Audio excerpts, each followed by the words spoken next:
Non veg சாப்பிட்டாலும் சரி, veg சாப்பிட்டாலும் சரி, நீ நல்லது செஞ்சாலும் சரி, கெட்டது செஞ்சாலும் சரி, சிவன் பக்தரா இருக்கீன்னா, நீ கழுத்துல போட்ட ருத்ராட்சத்த கழட்டாத. போட்டே நீ அதெல்லாம் பண்ணணும் அப்படிங்கிற ஒரு விஷயம் சொல்லுவாங்க. அது சரிதானே?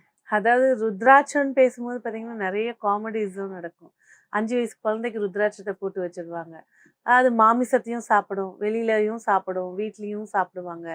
ஸோ அந்த குழந்தைக்கு நீங்க ருத்ராட்சம்னு ஒண்ணு சிவனுடைய குழந்தை என்ன? சந்நியாசம் தான் சிவனோட குழந்தை. அப்ப நீங்க ருத்ராட்சம் போட போறீங்க அப்படின்னா, அந்த குழந்தைக்கு சந்நியாசம் குடுக்க போறீங்கன்னா போடுங்க. ஓ! இல்லன்னா போடாதீங்க. சோ எல்லாரும் போடக்கூடாது. போடக்கூடாது. சோ பெண்களுமே இப்பலாம் போட்டுருக்காங்க மோஸ்ட் ஆஃப். தீட்டு வரக்கூடிய பெண்கள் போடக்கூடாது. ம். சொல்லலாம். சிவனோட பாதி தானே அர்த்தநாரீஸ்வரி. அப்ப சக்திக்கு வராதா? வரும். ஆனா ருத்ராட்சம்ன்ற பழம் வந்து அக்னி பழம் அது. ருத்ராட்சம் நம்ம ஊர்ல எங்கேயுமே வராது. நேபாள்ல, அசாம்ல இங்க தான் இருக்கு. அந்த ருத்ராட்ச பழத்த அணிவிக்கணும் அப்படின்னா, அதுக்குன்னு ஒரு ஐதீக முறைகள் இருக்கு.